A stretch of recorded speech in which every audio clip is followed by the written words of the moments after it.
And now, stay tuned for the program that has rated tops in popularity for a longer period of time than any other West Coast program in radio history. The Signal Oil program, The Whistler.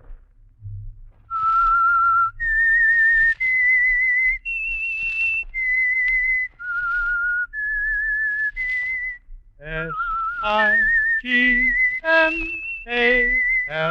Signal, signal gasoline.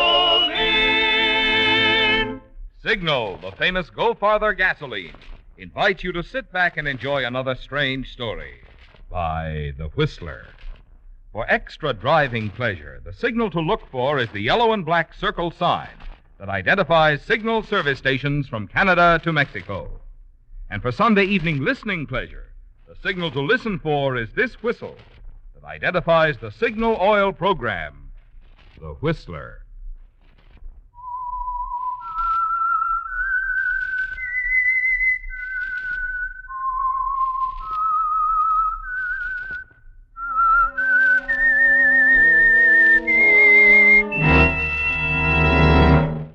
I am the Whistler, and I know many things, for I walk by night. I know many strange tales, hidden in the hearts of men and women who have stepped into the shadows. Yes, I know the nameless terrors of which they dare not speak. And now the Whistler's strange story, Poor Henry. It's an even mile from Miss Whitehead's house, brooding somberly on the cliffs above the English Channel, to the village. Ellen Lovelock had walked it often, but on this misty, waterlogged morning, she lagged a few paces behind her employer, who marched determinedly down the sodden path in her shapeless British tweeds, her chin jutting out aggressively beneath her beak-like nose. Ellen was worried. The affair of last night had infuriated Miss Whitehead, and she was determined to see it through to the finish, an attitude she made amply clear to the village constable 2 minutes after she and Ellen arrived at his office. The point is simply this, Constable Finlay, as I told you this morning over the phone. Last night at approximately 12 o'clock, a prowler broke into my home. Yes, I see. I heard him moving about in the sunroom, so I decided to investigate. You hear him, Miss Ellen? No, afraid I didn't. She sleeps like a corpse. But weren't you right next door to the sunroom, Miss Ellen? Yes. Will you two allow me to continue? By all means, Miss Whitehead. Very well. As I was saying, I heard this creature moving about. I approached the sunroom, determined to catch this blackguard in the act. But unfortunately, he heard me coming and leaped out the window. This man... You're certain it was a man? His footprints were clearly visible in the mud below the window this morning. Isn't that right, Ellen? Yes, that's right, Miss Whitehead. I see. Was anything missing? No. Unfortunately for his purposes, I chose to read late and heard him. Well, it's hardly likely he'll return. I agree with you, Constable. On the contrary, it's very likely. Now that he's possessed an adequate inventory of the contents of my sunroom, it's highly probable he'll return very soon. He's after Grandfather's paintings. I'm positive. This prowler, Miss Whitehead. It's apparent he was well acquainted with your habits when you retire ordinarily and so on. Quite apparent. I'd say this attempt to steal your grandfather's painting, well, it has certain characteristics of an inside Are you job. accusing my secretary here I'm of not accusing anyone, Miss Whitehead. I'd like very much to question your chauffeur, Henry Macklin. My chauffeur? Good heavens, why? Because he happens to be a man with a prison record. Just how did you happen to know that, Mr. Finlay? After I talked with you on the phone this morning, I phoned your secretary back to question her about Henry Macklin. Ellen, what right did you to tell Because anyone? I asked her specifically. You were suspicious of him. I'm sorry, Miss Whitehead. So am I, Ellen. I placed a trust in you. You violated it. It leaves me only one thing to do. But, Miss Let's Whitehead... not have a scene. When we return to the house, I'll give you 2 weeks' pay in lieu of notice. Miss Whitehead, you're discharging the girl? Exactly. But that's unfair. If only you'll listen to Mr. Finlay, I must remind you, this is none of your affair. Now, you'll please approve this permit. I'm going to purchase a revolver.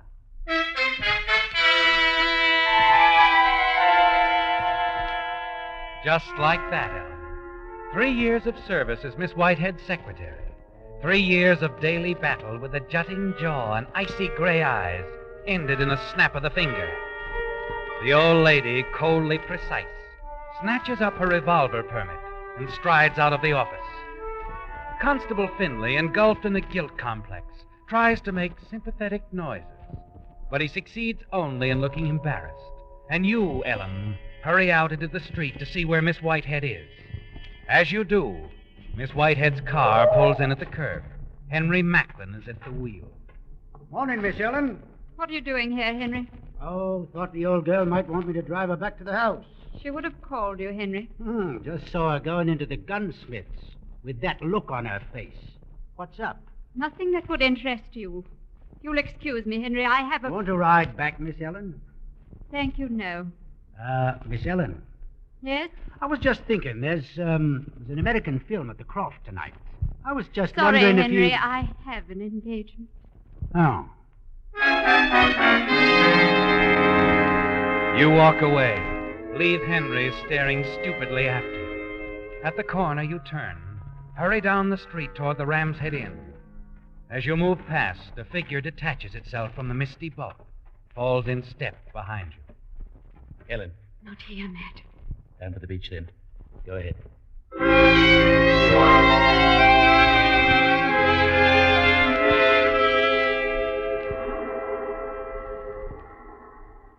I'm sorry, Matt. Of all nights, she had to take it into her head to read a book. So the old girl is buying a revolver, eh? Good thing she didn't have one last night. She's probably as efficient at offhand shooting as she is at everything else. I suppose everything's ruined. Oh, no, my dear. I'll admit our plans will have to be changed, but we're not giving up. I've spent a lot of time tracing down those paintings, and I'm not quitting now. But to try to steal them again, that would be dangerous. Not particularly. You say she rarely looks at them. And even in the frames, they're small enough to fit in an average-sized trunk. They'll bring at least 100,000 pounds. Are you certain, Matt? Well, the old girl didn't give me much time in that sunroom. But I'm positive they're the ones, all right. Vermeer, a couple of Bruegels, and the others are mixed 17th century Flemish and Dutch minor masters. You still think they can be sold on the open market? They're not catalogued? I told you, Ellen, they were smuggled off the continent into England during World War I. After some very clever chap covered them with a resistant shellac and overlaid them with those stupid still lifes of fruit and potted plants. Matt, couldn't you... I mean, go to see Miss Whitehead. Offer to buy them. Oh, now, really, you know how she feels. She'd never break up a private little art gallery. Heirlooms. They belong to dear old grandpapa. What's the matter? Darling, I've just thought of the most wonderful idea. Henry Macklin, he's it. Henry? Of course. He's the one to throw the police off our trail. The constable suspects him already. Yes. Yes. You know, Ellen, that's a rather interesting thought. He's stolen before. He'd do it again. He'll do anything for me, Matt. I'm sure of it. You still make arrangements to smuggle the paintings into France? There's a boat skipper in London who'll help me out. For a fee. Just think, darling. 100,000 pounds. And we'll owe it all to Henry. Rather nasty trick to play on the lad, eh? Poor Henry.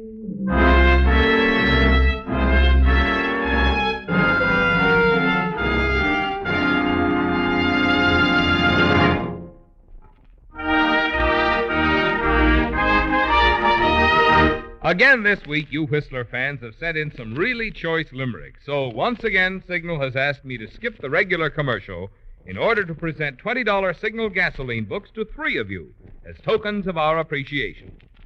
The first one tonight goes to Alice Ray of Portland, Oregon, for this limerick. A thrifty young fellow named Joe, when asked how he saved so much dough, said, with Signal, my friend, you go farther, no end. You can bank on that, brother, I know. Signal, signal, signal gasoline. Your car will go farther gasoline. Tonight's second $20 Signal gasoline book goes to Alan N. Sharp of Los Angeles for this limerick. There once was a farmer named Green who improved on his milking machine. Using Signal for power gets more milk per hour, and half of the stuff is pure cream. Signal, signal, signal gasoline. Your car will go far with Go Farther Gasoline. Tonight's third $20 Signal gasoline book goes to Evelyn Eddington of Fontana, California, for this limerick. Said Jack, not a cylinder's hittin'. When I bought this old crate, I got bitten. Said Jill with a grin, you weren't taken in. Try Signal. She'll purr like a kitten. Signal, signal, signal gasoline. Your car will go far with Go Farther Gasoline. Well, that's all we have time for tonight, friends. But our thanks to all of you who sent in limericks.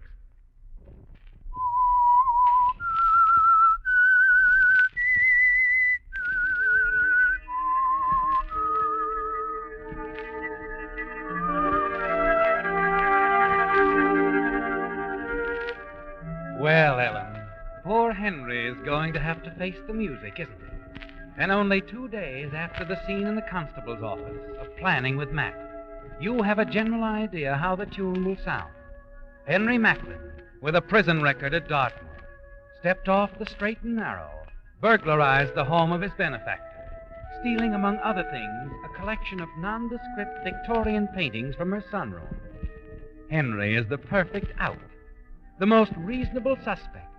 And with £100,000 waiting for you and Matt in the art markets of Paris, the decision to use Henry wasn't difficult. Ellen? Yes, Miss Whitehead? Help me unbutton this infernal gown, will you please? Of course. Why they insist on putting buttons where only a contortionist can reach them, I'll never know. There you are. Oh, thank you. I'm going to lie down for a while now. The Courtneys are stopping by for me at 6. The Garden Club banquet at Stone Ridge, you know. Oh, I dread the motor trip. This weather and with this beastly cold I know I'm getting. Well, I really don't think I should go. Oh, you shouldn't miss the banquet. I don't believe it'll rain. Well, we'll see. Wake me at 5. If I do go, I'll spend the night at Stone Ridge. Stay with Helen Whitney. I haven't visited with her in quite a while.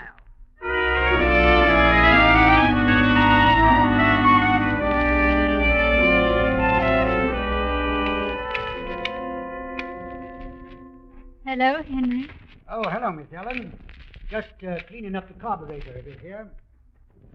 Henry, I've come to say goodbye. Goodbye. You're not going, Miss Ellen. I'm afraid so. I've taken all I can say. Oh, now, It's no use, you know. I don't mind leaving her, really. Well, she is an ill-tempered old girl. But I do mind leaving you. Hey? I wasn't going to say anything, Henry, but somehow now that the time's come, I just can't go off without telling you. Telling me what, Miss Ellen? That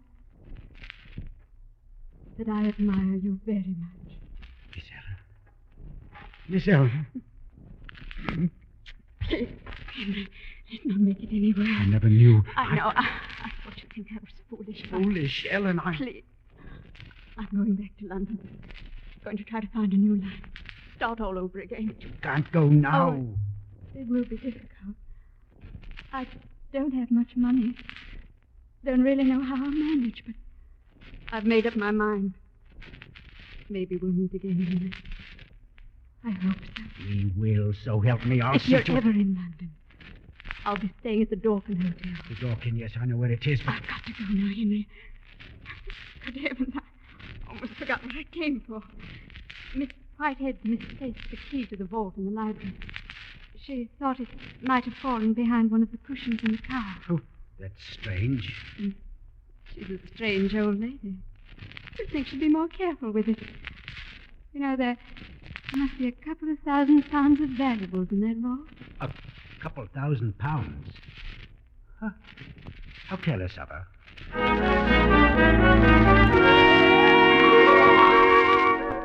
The way his eyes light up, Ellen, tells you he'll do exactly what you expect. You leave Henry, move off the garden path and around to the garage window. Watch him paw frantically behind the cushions of the car, find the key where you just left it, and then look around furtively and slip it into his pocket.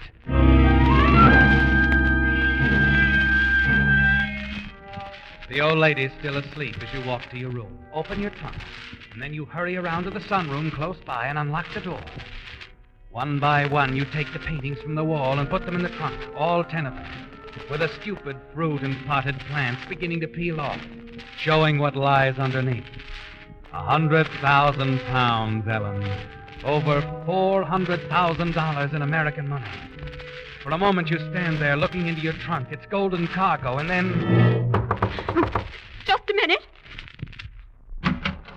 Oh, Henry. Miss Ellen, I just can't let you run off like this. It'll all work out. Really, it will. Let go of me. I told you I'd made up my mind, But Henry. it's not right. It's not. Look here now. You see, Henry, I'm all packed up. Now, what do you say? Let's get busy here. You can help me with the trunk. I won't have it, that's what. I won't. I'm going, Henry. That's all there is to it. Come on now. Let's move the trunk downstairs. Then I have to run down to the village and arrange for the expressman. By the way, did you find the key to the safe? What? No, not yet. Oh. Well, Miss Whitehead will want it tomorrow. She's taking her valuables into town. She's a little worried. That prowler the other night, you know.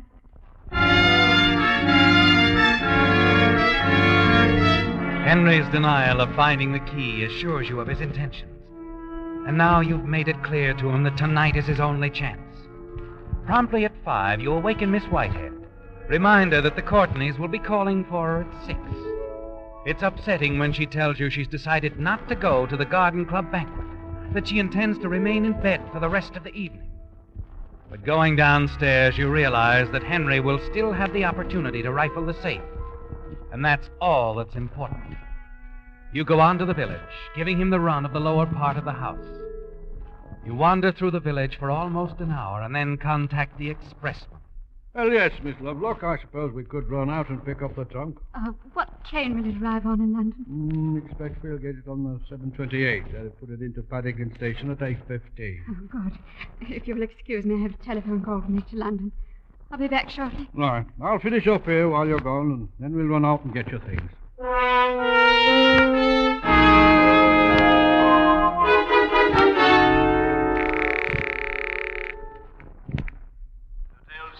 Hello. This is Miss Lovelock. I'd like to speak to Mr. Matthew Graves, please. Mr. Graves? Hold on a moment, will you? Surely. Hello? Hello, Matt. This is Ellen. Everything going well? Yes. I'm sending the trunk on in. It will arrive on the 8:15 Paddington Station. Fine. But something's come up. I won't be here to receive it. Oh? I've got to arrange for the shipment to be received on the other side. You'll have to come to London yourself tonight. See that it gets out of the boat. All right. Contact Captain Vogel on the schooner Melissa K. Thorpe. He'll be expecting you. Captain Vogel, Melissa K.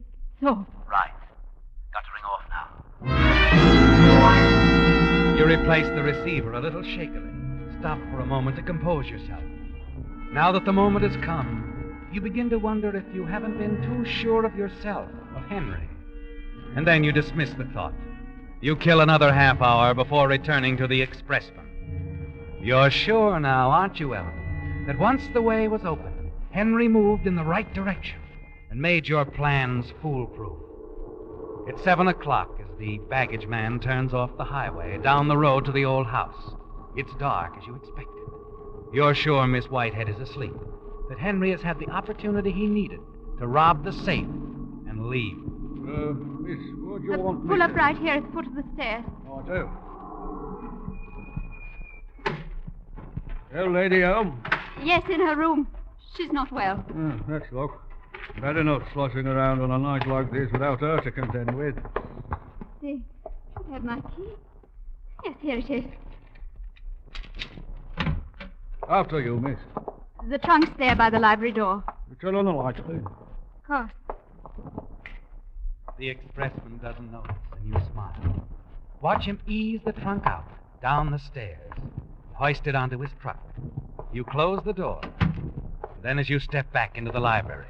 Miss Ellen, Henry, what are you doing? I've got it all arranged for us, Miss Ellen. What? Henry, you've been at the safe. That's right. Look, over 600 pounds. And a good bit of jewelry beside. You won't have to worry about money anymore. Henry, you did this for me. Oh, you shouldn't. You shouldn't. We'll make it you and I, Miss Ellen. They'll never catch No, us. no, Henry. It's all wrong. Miss Whitehead will Don't find worry about her. She's gone. Gone. She said she was going to stay in bed all evening. She changed her mind again. Decided to go to Stone Ridge after all. That's strange.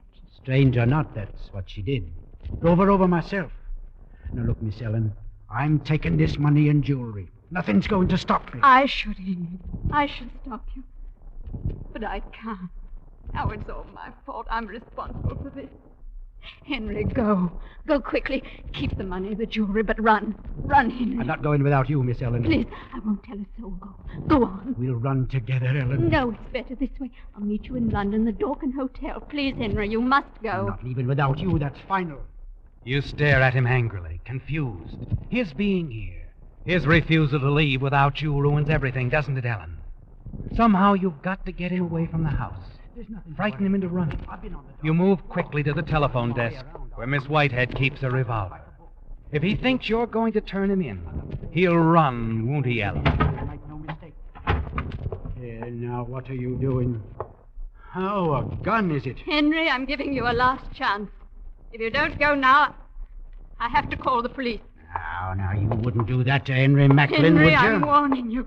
Stay away from me. You're in this just as deep as I am, Miss Ellen. Up to your pretty neck in this affair. Get back, Henry. Give me that. You fool! I didn't.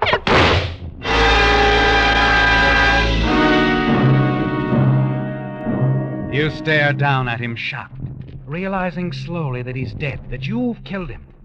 More than that, Ellen, you've ruined everything. Henry will be found here now, and how will the missing paintings be explained? And suddenly it hits you. Henry could have had an accomplice. Yes. Someone who was here with him when you came in. Someone who rushed past you, fled with the paintings under his arm. That's it, isn't it? You're sure it'll work. Sure they'll believe you. Yes, they must believe you, Ellen. And a quarter of an hour later, when Constable Findlay answers your frantic call and rushes to the house, you're sure that your story rings true. You say you came in and found Henry at the vault. Yes, it was only a moment after the expressman left with my baggage. And I saw him in there. I was terrified, Mr. Findlay. And the other man rushed past me out the door. I didn't get a good look at him. And somehow you remember the gun. Yes, I knew Miss Whitehead had a revolver, the new one. You faced Henry. That's right. I was shocked. I couldn't believe he'd do a thing like this after the way she took him in and gave him another chance. All I could think of was calling the police. I started to pick up the phone. He lunged at me. Well, it's pretty clear what he was after. Henry had Miss Whitehead's money and jewels on him. As for his accomplice and the paintings, we'll send an alarm out on him right away. Let's see now. You'd planned to leave for London on tonight's train. Yes. You realize, of course, that we might have to keep you here a while. Keep me. But it's terribly important that I leave for London tonight. It's about a new position. I see. Of course, Miss Lovelock. Well, I suppose I could take your deposition, the inquest, have you give us a formal statement, exactly the way things happen. Oh, I'll be glad to do it, Mr. Findlay. I'd like to help you under the circumstances. All right, Miss Lovelock. We'll drive you down to the constabulary. I'll call the coroner, and we'll have someone take your statement. Oh, fine. Oh, by the way, Miss Whitehead will have to be notified. Where is she? Henry said he'd over to Stonebridge for the Garden Club banquet. She'll be back tomorrow. Good. I'll see you first thing.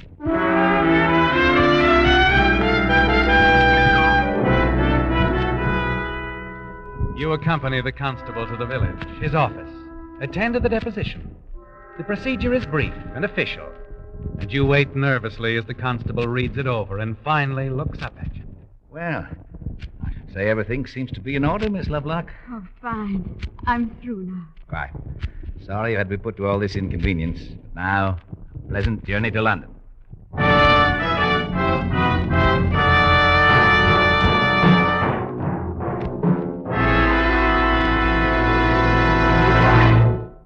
And now, a tip for you drivers who want to keep that light new performance in your car and also keep repair bills down. Be sure to protect your motor with the improved type Signal motor oil that won't break down under heat. Signal Premium Compounded Motor Oil. Because it combines 100% pure paraffin base with scientific compounds, Signal Premium does things for your motor that oil alone cannot do. One compound, for instance, was specifically developed to prevent the formation of harmful gum and varnish. Another compound in Signal Premium actually removes carbon. And still another compound protects costly bearings from corrosion. So why trust the protection of your modern motor to old-fashioned oils when you can now get this improved type Signal oil that does so much more than just lubricate? For your next oil change to Signal Premium Compounded Motor Oil at a Signal service station. So you're in the clear now, aren't you, Ellen? And even through your nervousness on the train trip to London, you find that you're pleased with yourself. Everything is going so smoothly. In London, you hurry to the baggage office. There's only one thing left to do now. Claim the trunk addressed to Matt and have it taken aboard the ship bound for France, where you'll meet him. The aged little expressman attending the freight office seems to look at you oddly as you make inquiries about the trunk. But a moment later, he's nodding his head amiably.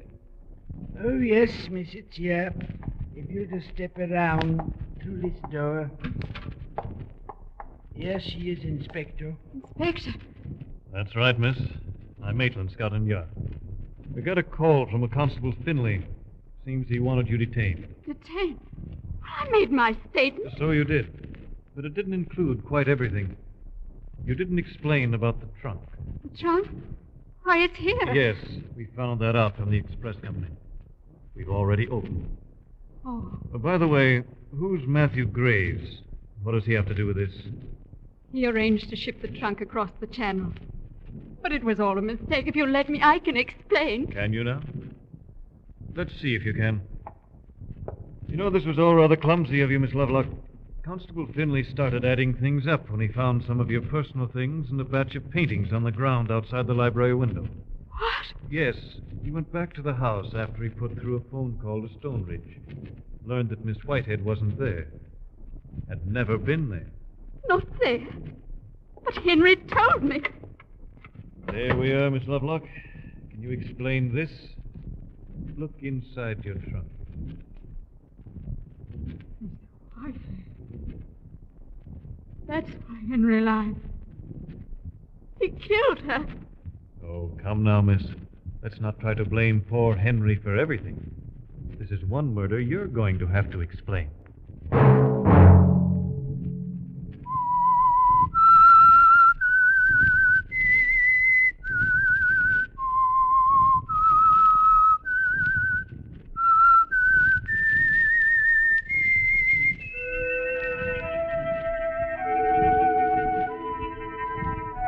Let that whistle be your signal for the Signal Oil program, The Whistler, each Sunday night at this same time.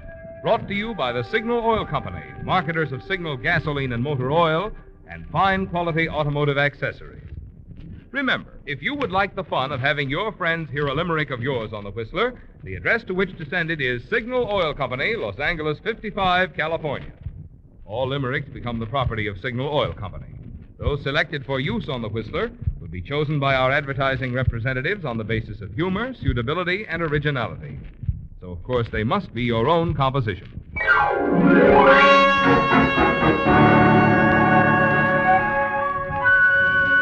Featured in tonight's story were Peggy Weber, John Hoyt, Verna Felton, and Ed Begley.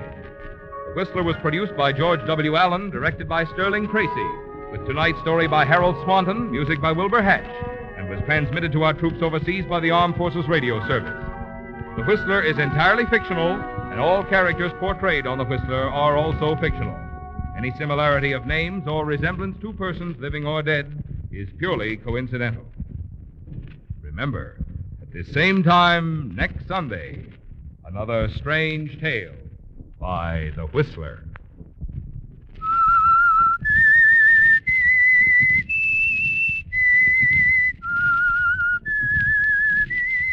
S-I-G-N-A-L